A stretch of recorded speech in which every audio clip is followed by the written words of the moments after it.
کشمیر سے منی پور تک ملک میں خوف و دہشت، نفرت کی سیاست کرنے والے ملک کے وفادار نہیں ہو سکتے۔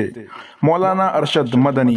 جمعیت علماء راجستھان کے تحت بھرت پور میں اجلاس منعقد۔ ناظرین، آپ دیکھ رہے ہیں MM تھانوی یوٹیوب چینل۔ آپ سے ریکویسٹ ہے کہ اس چینل کو سبسکرائب ضرور کر لیجیے گا اور اس کی تمام ویڈیوز کو ضرور شیئر کیجیے گا۔ نئی دہلی۔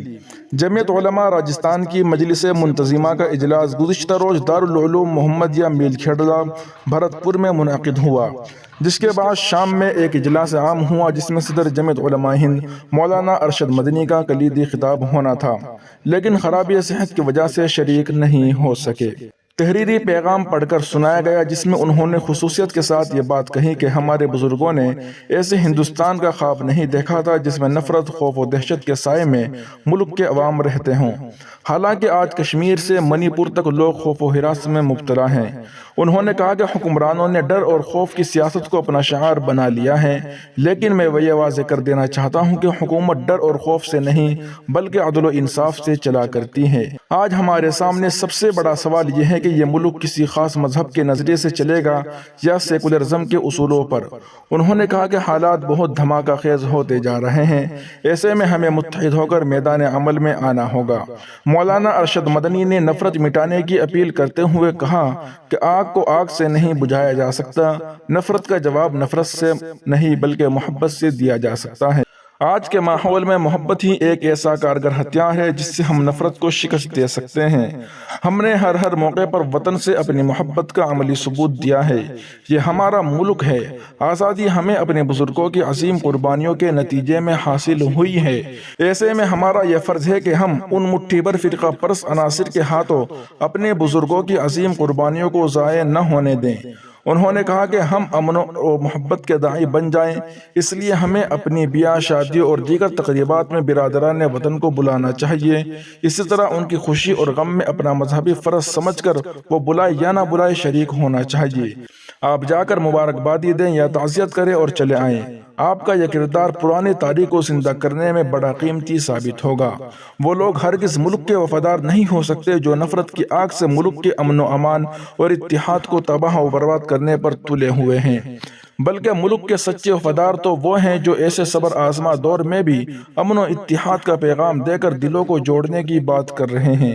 مولانا ارشد مدنی نے ماضی کی طرف اشارہ کرتے ہوئے کہا کہ قوموں کی تاریخ یہ بتاتی ہے کہ امتحان کی گھڑیاں آتی رہتی ہیں، مگر زندہ قومیں مایوسی کا شکار نہیں ہوتی، بلکہ وہ اس طرح کے ماحول میں بھی اپنے لیے آگے بڑھنے کا راستہ نکال لیتی ہیں۔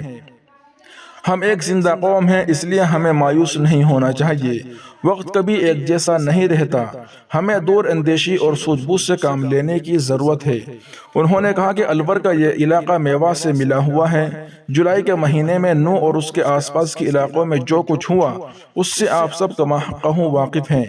آج کی ترقی یافتہ دنیا میں اس طرح کے واقعات کی کوئی گنجائش نہیں ہے، لیکن افسوسناک حقیقت یہ ہے کہ ہمارے معاشرے میں بعض ایسی طاقتیں موجود ہیں جو امن و اتحاد کی دشمن ہیں، ورنہ شوبھا یاترا جیسے مذہبی پروگرام میں تلوار اور اسلحہ لے کر چلنے اور اشتعال انگیزی کی کیا ضرورت تھی؟ اس سے صاف ظاہر ہے کہ ان کا مقصد شوبھا یاترا نکالنا نہیں تھا بلکہ اس علاقے کے امن و اتحاد کو برباد کرنا تھا، جبکہ دنیا کا ہر مذہب انسانیت، رواداری، محبت اور یکجہتی کا پیغام دیتا ہے۔ اس لیے جو لوگ مذہب کا استعمال نفرت اور تشدد برپا کرنے کے لیے کرتے ہیں وہ اپنے مذہب کے سچے پیروکار نہیں ہو سکتے ہیں۔ بہرحال دونوں طرف سے جو ہوا اچھا نہیں ہوا۔ جمعیت علماء ہند اپنے قیام کے دن سے ہی امن و اتحاد اور فرقہ وارانہ خیر سگالی کی پیامبر رہی ہے، کیونکہ اس کا ماننا ہے کہ امن و اتحاد کے بغیر کوئی بھی ملک ترقی نہیں کر سکتا۔ فرقہ پرستی اور مذہبی شدت پسندی امن و اتحاد کی ہی نہیں ترقی کی بھی دشمن ہیں۔ فساد برپا کرنے والوں کو یہ خوش فہمی ہو سکتی ہے کہ وہ ایک مخصوص فرقے کو نقصان پہنچا کر نفسیاتی طور پر انہیں کمزور کر رہے ہیں، لیکن یہ ان کی خام خیالی ہے۔ فساد سے کسی فرقہ یا برادری کا نقصان نہیں ہوتا بلکہ ملک کی ترقی اور معیشت کو نقصان پہنچتا ہے۔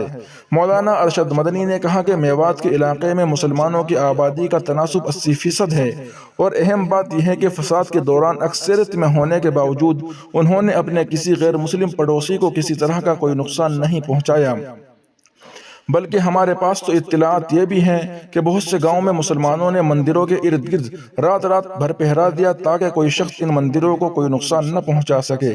انتہائی امید افزا بات یہ بھی ہے کہ میوات علاقے کے بہت سے غیر مسلموں نے اخباری نمائندوں اور ٹی وی چینلوں سے گفتگو کرتے ہوئے واضح طور پر یہ کہا کہ اقلیت میں ہونے کے باوجود یہاں انہیں کبھی کسی طرح کا ڈر اور خوف محسوس نہیں ہوا۔ تمام لوگ یہاں امن و اتحاد اور باہمی میل ملاپ کے ساتھ رہ رہے ہیں۔ یہ اس بات کا بین ثبوت ہے کہ ملک کی اکثریت اب بھی امن پسند ہے اور فرقہ پرستی کا زہر پھیلا کر تشدد برپا کرنے والے مٹھی بھر لوگ ہیں جو ملک میں جگہ جگہ اپنی شر انگیزیوں اور حرکتوں سے امن و امان کی فضا کو خراب کرتے رہتے ہیں۔ مولانا مدنی نے ہریانہ اور راجستھان کی خواب پنچایتوں کی ستائش کرتے ہوئے کہا کہ یقیناً یہ بڑی ناانصافی ہوگی اگر ہم اس اہم پروگرام میں ہریانہ و راجستھان کے ان خواب پنچایتوں، سماجی تنظیموں، سکھوں اور دیگر لوگوں کا خیر مقدم نہ کریں جنہوں نے نو و اطراف میں ہوئے فساد کے بعد مسلمانوں کے لیے پیدا کردہ بحرانی صورتحال میں فرقہ وارانہ خیر سگالی کا مظاہرہ کرتے ہوئے میوات کے مسلمانوں کے ساتھ مکمل یکجہتی اور ہمدردی کا اظہار ہی نہیں کیا بلکہ فرقہ پرست طاقتوں کی سازشوں کو بھی بے نقاب کر دیا۔ اور ان خواب پنچایتوں نے پورے ملک کو امن و اتحاد کی ایک ایسی راہ دکھائی ہے جس پر آج عمل کرنے کی اشد ضرورت ہے۔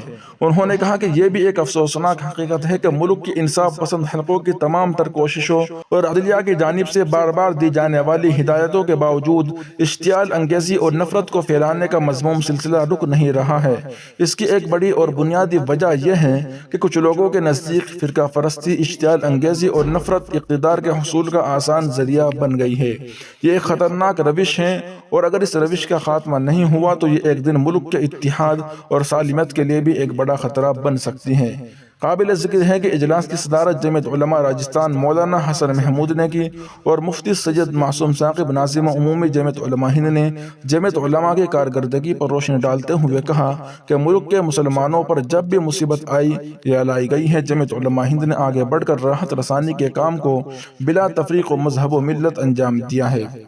ناظم اصلاح معاشرہ مولانا اظہر مدنی نے اصلاح معاشرہ پر اظہار خیال کرتے ہوئے کہا کہ اگر مسلمانوں کا معاشرہ صحیح ہو جائے تو مسلمانوں کے 90% مسائل خود بخود حل ہو جائیں کیونکہ صحیح معاشرے کے بغیر اچھے افراد پیدا نہیں ہو سکتے۔ جمعیت علماء راجستھان کے جنرل سیکریٹری مولانا محمد راشد نے تمام مہمانوں کا خیر مقدم کرتے ہوئے کہا کہ یہ اجلاس تاریخی ثابت ہوگا اور یہ اجلاس محض ایک اجلاس نہیں بلکہ لاحیہ عمل ہے۔ اور انہوں نے منتظمہ اور اجلاس عام صدر محترم کا پیغام پڑھا اور پیغام ہی کو اجلاس منتظمہ کا اعلامیہ قرار دیا گیا۔ اجلاس میں مولانا معروف سابق صدر جمعیت علماء راجستھان، مولانا رحمت اللہ نائب صدر جمعیت علماء راجستھان، مولانا محمد خالد قاسمی نو، حاجی میاں رمضان مالب، مفتی عبدالرزاق مظاہر دہلی، قاری ساجد فیضی دہلی وغیرہ شریک ہوئے۔